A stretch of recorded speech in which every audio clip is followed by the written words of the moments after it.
Muy buenas tardes. Buenas tardes a todos, los que entran y los que salen también. Buenas tardes. Bueno, tenemos por delante una jornada que yo creo que es interesante, que tiene valor y que desde luego favorece que haya una discusión muy activa. Estamos en el mundo de los anticoagulantes que ya no son tan nuevos, en el mundo de la fibrilación auricular y en el mundo de los dispositivos para tratar todo en torno a fibrilación auricular y sus consecuencias tromboembólicas. Entonces vamos a empezar. Tengo la fortuna de tener conmigo a José Luis Ibáñez y entonces yo creo que entre los dos lo que tenemos que hacer es hablar poco, yo ya he hablado mucho, y hacer que el debate surja. Tenemos una primera mesa en la que vamos a hablar de profilaxis tromboembólica en pacientes con FA y alto riesgo hemorrágico. Contamos con la presencia de dos magníficos ponentes y compañeros, Felipe Rodríguez Centem y Concepción Alonso. Evidentemente las posiciones son contrapuestas y esperemos que los dos nos convenzan por separado. Bueno, Felipe Rodríguez, cuando quieras puedes empezar. Bueno, muy bien. Bueno, en primer lugar, buenas tardes a todos. Agradecerles estar aquí a estas horas de la tarde y también muchas gracias al comité científico de la sección por haberme invitado a participar en esta mesa, que además pues me interesa bastante desde un punto de vista personal. Esta mesa que está enfocada como una controversia, que yo creo que además es una buena manera de enfocar este tema, y que, como ven, se titula Controversias en profilaxis tromboembólica y cierre de orejuela. El título ya deja un poco sesgada el inicio de la discusión, puesto que yo creo que dejar fuera el cierre de orejuela como una profilaxis tromboembólica no es lo más adecuado.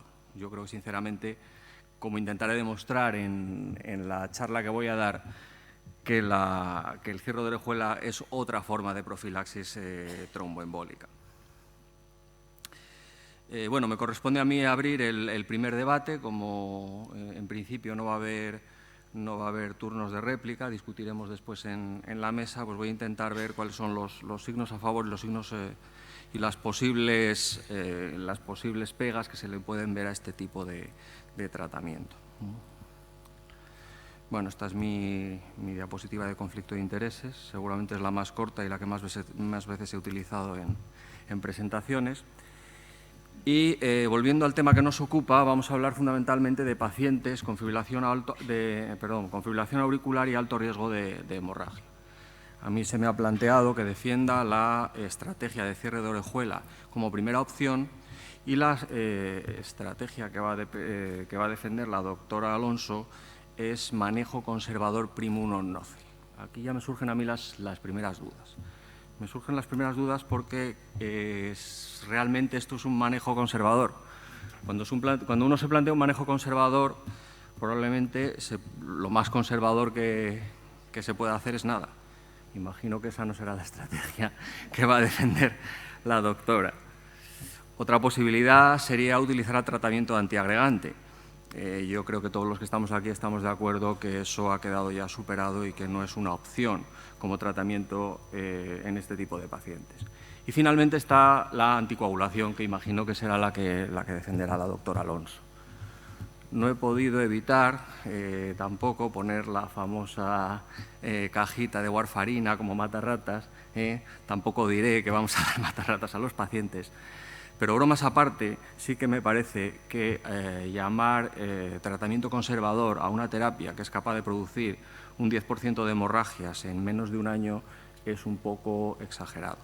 Yo no le daría ese calificativo. Y muchas de ellas, además, son hemorragias severas. Por lo tanto, en ese aspecto el título no me parece adecuado. En segundo lugar, le ponen la coletilla de primum non nocere.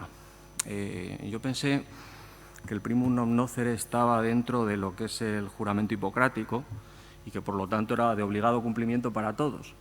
Al hacer la diapositiva he descubierto que no es así, que primum nocere, en principio, no está dentro del juramento hipocrático.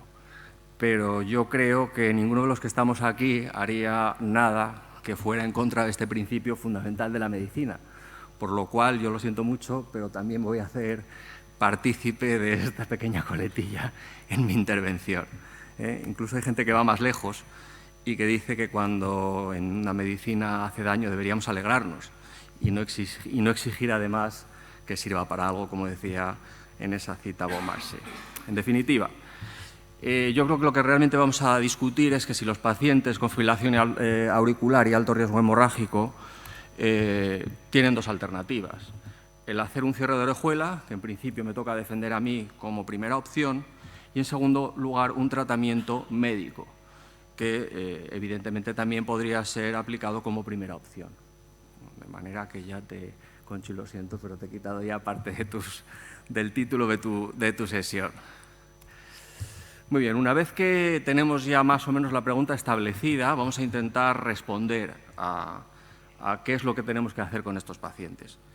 Lo primero que hay que hacer cuando uno intenta responder una pregunta clínica es buscar las evidencias más sólidas posibles para intentar contestar a esta pregunta que se le plantea. En este caso, las evidencias son bastante pocas. Las evidencias, como siempre, vienen resumidas en las guías, y cuando uno mira qué es lo que dicen las guías, en este caso las guías europeas, sobre cierre de orejuela, se da cuenta que hay una recomendación un poco extraña. Establecen la posibilidad de hacer cierre de orejuela en pacientes que no pueden tomar Sintrom, le dan una clase 2B y un nivel de evidencia B. Y yo creo que eso, hombre, no voy a ir en contra de gente como la que firma este documento, pero me parece cuanto menos un poco arriesgado. ¿Por qué? Porque cuando uno mira las referencias por las que se da un nivel de evidencia B a estos pacientes, se da cuenta que están basadas en el estudio PROTECT y en el estudio PREVAIL, de los que hablaremos posteriormente. Y como todos sabemos, en ambos estudios, uno de los criterios de exclusión de los pacientes era precisamente que tuvieran contraindicaciones contra la warfarina. Es decir, que podríamos discutir probablemente si la indicación es 2A, 2B, etcétera, pero el nivel de evidencia está, yo creo, bajo mi punto de vista, más cercano al C que al B para dar esta recomendación. Los nuevos anticoagulantes, o los DACOs, anticoagulantes de acción directa, imagino que serán el principal argumento en mi contra. Evidentemente, estos sí que tienen una evidencia detrás muy grande. Si resumimos todos estos estudios, estamos hablando de una población de 63.000 pacientes. De ahí se saca mucha información y se pueden sacar muchas evidencias. Sin embargo, en este caso no es así. ¿Y por qué no es así? Porque si uno se fija en los criterios de exclusión de todos estos estudios, incluían todos ellos pacientes con bajo riesgo de sangrado, y todos ellos excluían a aquellos pacientes precisamente de los cuales estamos hablando en esta discusión. He puesto el Aristóteles, el Rocket, el Relay, todos ellos excluyen a estos pacientes. Por lo tanto, ni por un lado ni por otro me temo que vamos a tener evidencias sólidas para poder contestar a esta pregunta. ¿Qué es lo que hay que hacer entonces? El siguiente paso pues es, con las evidencias disponibles y el sentido clínico, el sentido común, intentar encontrar una respuesta a la pregunta. Esto no lo digo yo, esta es una diapositiva que utilizo bastante, que es del doctor Josephson, no tiene nada que ver con este tema, hablaba de desfibriladores, pero dice una cosa muy interesante, y es que efectivamente muchas veces hacemos caso a las guías y no nos damos cuenta de dónde vienen los datos y nos olvidamos del sentido clínico, que es lo más importante a la hora de interpretarlas. Muy bien, nos encontramos, por tanto, con pacientes con fibrilación auricular y alto riesgo hemorrágico. ¿Qué hacemos? Pues como en cualquier otra situación clínica, poner en una balanza cada una de las opciones y valorar riesgos y valorar beneficios de cada una de ellas, y en función de eso decidir. Eso es lo que voy a intentar hacer. Y siempre teniendo en cuenta del paciente que estamos hablando, porque el riesgo y el beneficio no es como en los estudios, no es un número estadístico. Está enfocado a un determinado paciente con una serie de características que no son las mismas para cada paciente. Fundamentalmente hay dos preguntas que debemos respondernos. En primer lugar, si el tratamiento es eficaz. La verdad es que no tenemos muchos datos. Los datos que tenemos son los del estudio PROTECT. Voy a incluir este porque es realmente el único, como sabéis, que está randomizado, que tiene, bueno, que compara el tratamiento percutáneo, en este caso con Watchman, frente a warfarina. Y en este caso sí que parece que es eficaz. Cuando uno mira los datos, pues parece que reduce el evento primario, que reduce el número global de ictus, que reduce la muerte cardiovascular inexplicada, etc. Incluso estos resultados se mantienen a largo plazo, como se ha publicado recientemente. Probablemente la crítica que se puede hacer a esto, y que imagino que la doctora Alonso lo habrá tenido en cuenta, es que cuando uno analiza los datos, sobre todo el PREVAIL, el número de ictus parecía superior a lo previsto y no llegaba a alcanzar la no inferioridad, que era el objetivo que se había fijado. Sin embargo, los nuevos anticoagulantes, de los que tantas maravillas hemos dicho, cuando analizamos estos mismos datos, muchos de ellos se quedan en situaciones parecidas. Como vemos, algunos no llegan a cumplir el criterio de no inferioridad y no por ello dejamos de utilizar unos u otros, con lo cual este criterio yo creo que tampoco es suficientemente consistente. Mucho más aún si utilizamos exclusivamente los ictus isquémicos en lugar de las embolias en general. En cuanto a la seguridad, que yo creo que es la segunda pregunta que debe plantearse cuando uno quiere decidir qué es lo que va a hacer. ¿Es seguro este procedimiento? Pues por desgracia o por suerte tendremos que remitirnos al único estudio randomizado y que realmente tiene datos, digamos, fiables desde el punto de vista de las evidencias del que disponemos, que es el estudio PROTECT. Y en el estudio PROTECT sí que se ve que el número de hemorragias, de hemorragias cerebrales de los pacientes es significativamente menor que con warfarina.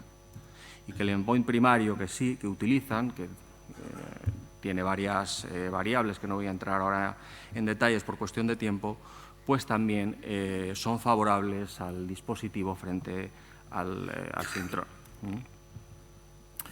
Y lo que es más importante, por lo menos bajo mi punto de vista, es que el perfil de seguridad tiene una distribución temporal muy diferente según consideremos un tratamiento u otro. Mientras que para la warfarina el riesgo, o para cualquier anticoagulante, el riesgo es continuo y de hecho probablemente ascendente, porque va aumentando con el tiempo. En el Watchman el principal riesgo se encuentra al principio, es decir, en el momento del implante, y posteriormente la curva se aplana, con lo cual en pacientes que probablemente tengan que estar mucho tiempo anticoagulados, esto beneficie al tratamiento con dispositivo frente a la anticoagulación. Y mucho más teniendo en cuenta que los datos últimos de los que disponemos, esto es del estudio Evolution recientemente publicado, como ven, la tasa de implantes, como sucede con cualquier otra técnica que depende de la tecnología y que depende de la habilidad del que lo pone, se va reduciendo a lo largo del tiempo. Disponemos muy pocos datos acerca del grupo concreto en el que nos estamos centrando, que son pacientes que tienen una hemorragia o que no pueden anticoagularse. En este aspecto he incluido este artículo que analizaba, es un artículo coreano, analizaba cuál era la evolución de las pacientes con hemorragia cerebral en una cohorte larguísima de pacientes. No voy a entrar tampoco en detalles por cuestiones de tiempo, pero el resultado que obtenía era que por encima de un CHAS de 6 el número de pacientes necesarios para tratar no superaba al número por debajo de un CHAS de 6, el número de pacientes necesarios para tratar no superaba el número necesario de hemorragias, el número de hemorragias que se producían, con lo cual solo era beneficioso en pacientes de muy alto riesgo. Felipe, 2 minutos. Sí. Bueno, la tercera forma de saber qué es lo que podemos decidir es pues ver qué es lo que opinan los expertos. Aquí he incluido varias paneles de expertos. En este caso, como vemos, algunos autores llegan incluso a decir que se puede hacer no solamente cierre de orejuela en pacientes que han sangrado, sino en pacientes que deciden por ellos mismos que sangran. De forma similar, aquí tengo un artículo del doctor Camp que viene a decir lo mismo. Voy a pasar rápidamente por cuestiones de tiempo. Y esto precisamente que vengo a decir, pues lo dijo el panel de la FDA cuando aprobó el dispositivo. En cuestión de efectividad todavía estamos con dudas, pero probablemente en cuestión de seguridad, puesto que todos votaron a favor, no queden dudas de que la técnica es segura, que al fin y al cabo es lo que nos importa, el primum non nocere. Aquí tengo también alguna otra opinión de experto que voy a pasar por encima. ¿Por qué creo yo que el cierre de orejuela puede ser una buena alternativa? Muchas de las cosas ya las he dicho y las voy a pasar rápidamente. Primero, pues porque a pesar de todos los pesares, los pacientes anticoagulados sangran. Un anticoagulante no deja de ser un anticoagulante. En segundo lugar, porque la evolución del riesgo hemorrágico, como ya hemos dicho, es favorable al dispositivo frente al anticoagulante, que es más lineal, y el riesgo no es más, y mientras que en el dispositivo el riesgo es más inicial. Segundo, ya acabo en 2 minutos. Segundo, porque a pesar de que los nuevos anticoagulantes han mejorado significativamente, todavía es muy grande el número de pacientes a los que no se hace nada, ni se les pone warfarina ni se les pone nuevo anticoagulante. Las tasas de discontinuación siguen siendo muy altas y, sobre todo, si lo comparamos con que las tasas de implante, a medida, como era también lógico, han ido aumentando muy significativamente. Esto pasa con todas las terapias tecnológicamente dependientes. He puesto el ejemplo del DAI, que inicialmente tenía una mortalidad del 3% cuando había que hacer una toracotomía y que posteriormente prácticamente no se muere ningún paciente una vez que hemos desarrollado tecnologías mucho más seguras. Finalizo dando mis conclusiones. Yo creo que el cierre de orejuela es una alternativa segura para los pacientes con fibrilación auricular que precisan ser anticoagulados, pero que presentan un alto riesgo de sangrado. Yo creo que nadie duda que el Syntrone ha muerto, que la alternativa es otra y que ahora probablemente la lucha esté entre estos nuevos anticoagulantes y otros dispositivos y que el futuro todavía no lo sabemos. Se trata de una terapia prometedora, cuya eficacia definitiva todavía está por determinar, pero que tiene una serie de ventajas, que es las que yo acabo de decir. Reduce el riesgo de sangrado. En muchos pacientes es la única alternativa, es decir, es eso o nada. En tratamientos prolongados debería mejorar la eficacia neta, evita el incumplimiento terapéutico y es barata, puesto que solo representa un desembolso final. Y aunque me he pasado de tiempo, sí que me gustaría hacer una reflexión final, y es que, aunque, como yo mismo he dicho, existen todavía puntos negros y puntos que están por resolver, como decía Charles Darwin, es aconsejable un cierto escepticismo en el científico para evitar mucha pérdida de tiempo. Pero me he encontrado con no pocas personas en las que estoy seguro de que este escepticismo ha impedido llevar a cabo una experiencia o unas observaciones que hubiera resultado directa o indirectamente útiles. Y esto es lo que nos pasa en muchas ocasiones con terapias que están empezando, que somos demasiado escépticos con ellas y no les damos tiempo a madurar suficientemente y a desarrollarse como deberían. Y, por ejemplo, un botón, y con esto acabo, esto es una editorial muy antigua del Dr. Long, que para los más jóvenes fue el que introdujo los desfibriladores en las unidades coronarias y uno de los que más vidas ha salvado probablemente en la cardiología, en toda la historia de la cardiología, hablando de los desfibriladores, cuando el doctor Mirovsky estaba iniciando el desarrollo de los mismos, vino a decir que aquello no servía para nada, que la tecnología no valdría para nada, que tenía demasiadas pegas éticas, etc. Y eso supuso para el doctor Mirovsky 10 o más años de detención en sus investigaciones, y como veis el resultado final pues es el que ha sido, ¿eh? Y los desfibriladores ahora mismo son una terapia que nadie pone en duda. Muy bien, y perdón por haberme pasado un poquito de tiempo y muchas gracias.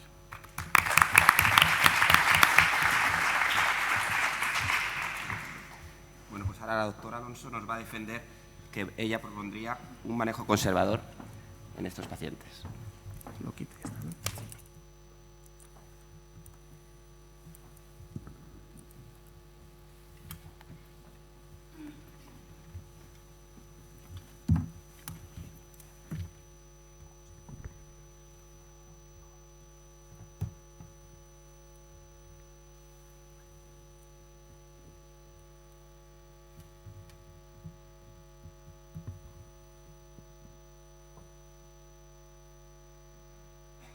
Pues muy buenas tardes a todos. La verdad es que quiero agradecer a la sección haberme invitado a participar en esta controversia con Felipe y agradecerles a todos a ustedes porque es el cierre del Congreso y están aquí en el cierre de la Orejuela para intentar pasar un ratillo agradable, por lo menos, ¿no? Bueno, aparte de que yo tampoco tengo conflictos de interés, aparte de que Felipe me ha robado lo del primum non nocere, se ha pasado de tiempo, y encima me ha cogido la frase que era el título de mi charla, ¿no? Primum non nocere. Pero me gusta el ejemplo que ha puesto de los desfibriladores. Él dice, los DAIs empezaron con un 3% de mortalidad y ahora no se muere nadie. Claro, las cosas con el cierre de Orejuela no son igual, porque si os fijáis, las cosas empezaron con unas tasas de mortalidad de casi el 10%. La línea verde que pueden ver ustedes es con el dispositivo Amplatzer, que es un registro, no es un estudio randomizado, pero aún tiene una mortalidad, bueno, una tasa de, digamos, de efectos adversos, ¿no? De serios efectos adversos de aproximadamente el 5%, y entonces pues no podemos decirlo de non nocere, ¿no? Por lo menos nocere algo sí que tiene.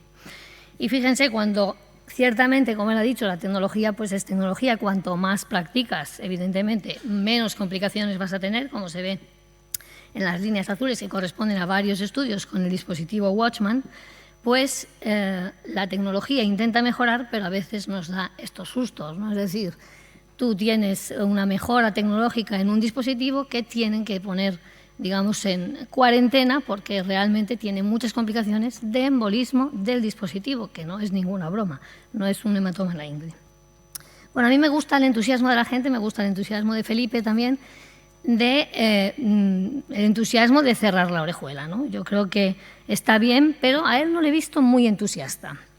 Y la verdad es que yo cuando he leído esta revisión de la FDA, que es un poco el overview de todos los estudios que hacen, de todas las exigencias que ellos deciden aceptar para aceptar el dispositivo, la FDA, pues resulta que, fíjense ustedes, este es el resultado de la votación después de 3 paneles de expertos. El último panel vota que sí, que el dispositivo es safe, vale, muy bien, pero la mayor parte de ellos creen que el dispositivo no es efectivo. Y fíjense que cuando votan sobre el riesgo-beneficio del dispositivo, tampoco. Por lo tanto, no hay un convencimiento, por lo menos con los datos que tenemos hoy, clarísimo de que el cierre de Orejuela sea, digamos, tan buenísimo como se pretende, ¿no? Cosa muy distinta a la que pasa con los anticoagulantes. Nadie duda en este momento del siglo XXI que la warfarina, aunque esté muerta para el doctor Felipe, pues ha demostrado una mejora en el riesgo tromboembólico absoluta, es decir, 60-70%.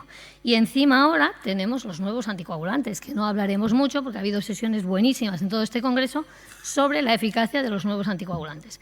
Si warfarina disminuye el riesgo de tromboembolismo 60-70%, pues algunos de los nuevos anticoagulantes lo disminuyen un 20% más, un 20% más, lo cual es muy importante porque cerrar la Orejuela debe ser una cosa difícil. Yo todavía no he hecho ningún caso, pero Felipe sí. Y es una cosa que no se puede aplicar a toda la población.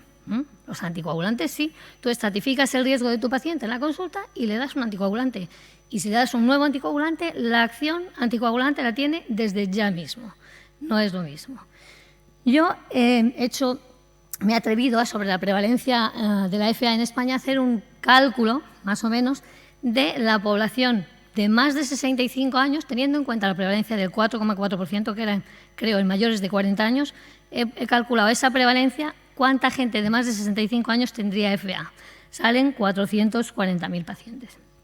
Evidentemente, a lo mejor no todos tienen riesgo de anticoagulación, pero como mínimo tienen un chasvas de 1, porque ya tienen más de 65 años.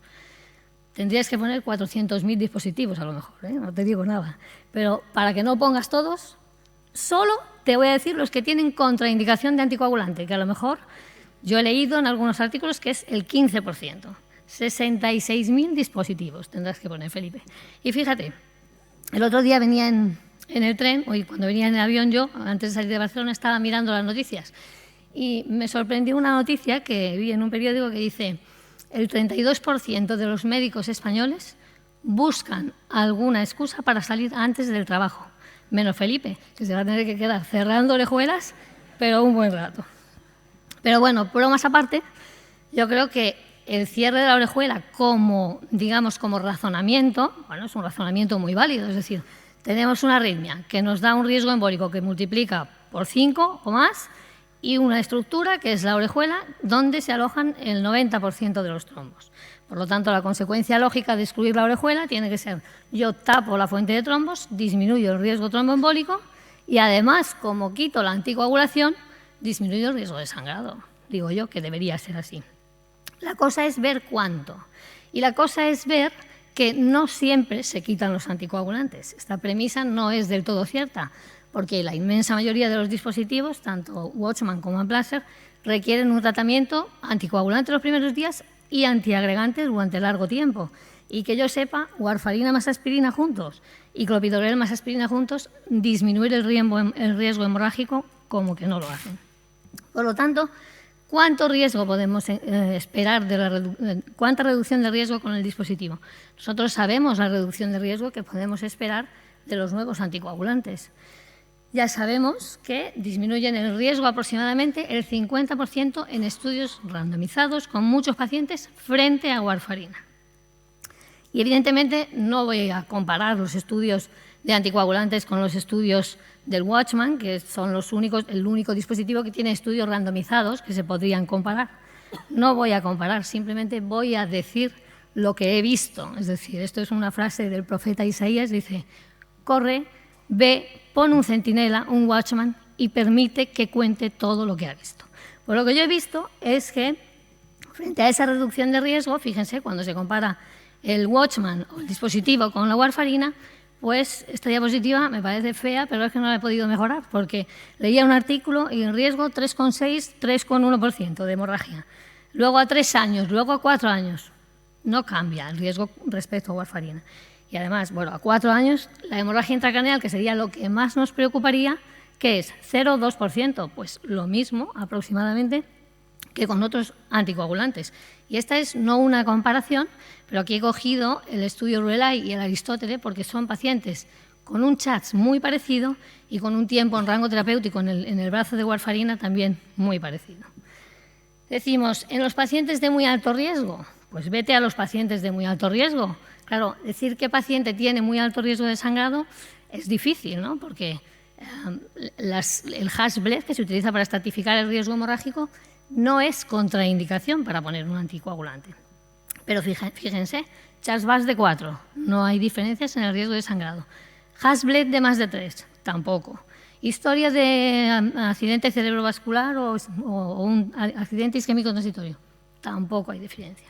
Entonces, la gente que está un poco, digamos que perpleja porque no salen los resultados, empieza a hacer análisis de subgrupos, ¿no? Entonces, claro, en el estudio completo no hay diferencias en sangrado.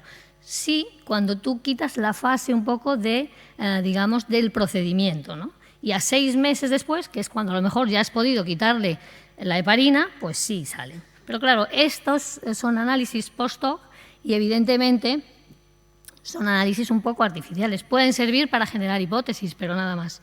Y no voy a quedarme solo en el análisis del Watchman, los análisis randomizados, pero aquí traigo esto que está publicado muy recientemente de un gran registro con el Amplatzer. Sí que hay una disminución al final del riesgo de stroke, del riesgo de sangrado, pero fíjense, ellos empiezan a hacer otra vez análisis de subgrupos, menos de un año de seguimiento, más de un año de seguimiento, y en menos de un año de seguimiento no es que disminuya el riesgo, es que aumenta 36%. Y encima, volvemos al Watchman, el análisis del riesgo de sangrado a lo mejor nos puede incluso despistar del riesgo tromboembólico. Yo, aquí no es una, fíjense, el ischemic stroke, o sea, el infarto cerebral, por ejemplo, 1,9%, 1,4%. No es que sea significativo, pero cuidado, porque es un poquito más que con warfarina. Entonces, volviendo al principio del primum non nocere, el primum non nocere con los anticoagulantes sirve muchas veces para no anticoagular a gente que tiene que estar anticoagulada porque tiene más riesgo y que además le vamos a ofrecer una terapia con anticoagulantes que le va a disminuir el riesgo de embolia y el riesgo de hemorragia. Por lo tanto, estamos dejando de tratar a gente. Con el Watchman, el primum non nocere importa menos, tú puedes tener una complicación seria, pero bueno, luego el paciente, pues el cumplimiento terapéutico es evidente, el Watchman no se lo puede quitar.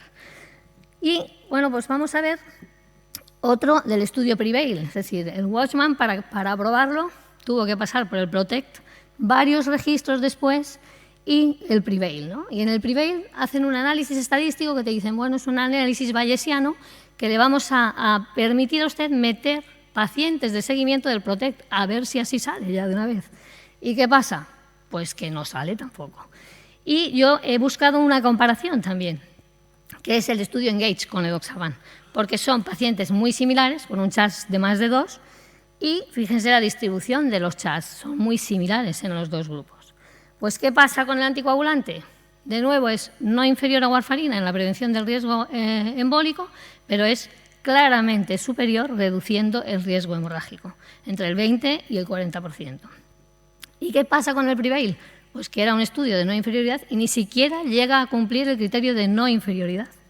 Y fíjense lo que les decía antes, estamos distraídos con el riesgo hemorrágico y fíjense la tasa de stroke en el Watchman, mucho más alta que en warfarina. ¿Y por qué no cumple el criterio de no inferioridad el dispositivo? Si tan bien planteado está el estudio. Fíjense qué cosas tiene la vida. Pues porque los pacientes en el grupo de warfarina estaban súper bien tratados.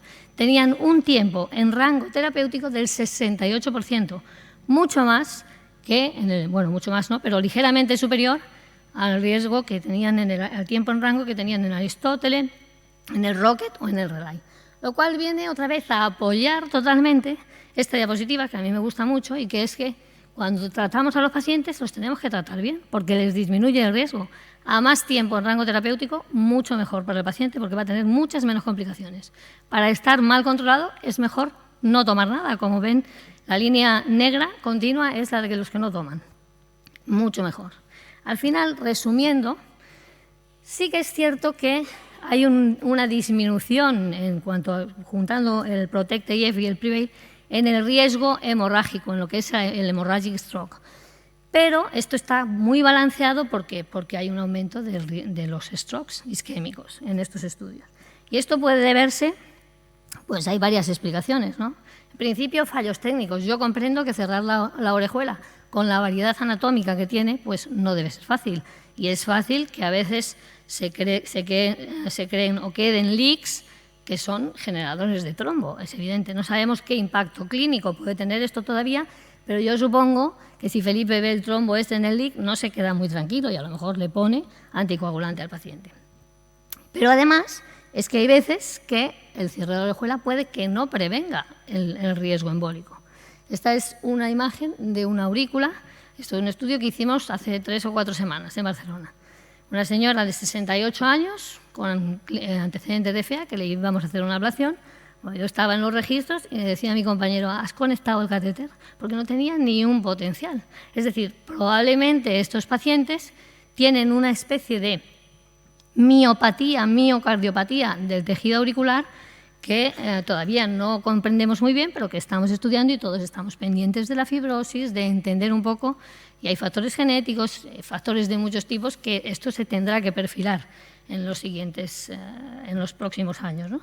Y además, otra cosa, hay muchas veces que uno tiene un stroke, una embolia, y tú no encuentras la FA por ninguna parte. Es decir, hay una disociación temporal. Sí es cierto que la gente con FA tiene más embolia, pero muchas veces, fíjense, la tasa de gente con la que tú te encuentras FA los 30 días antes, por ejemplo, o después de tener un stroke, es muy, muy baja. Por lo tanto, en estos pacientes yo no estoy segura de que el cierre de orejuela pueda protegerles totalmente.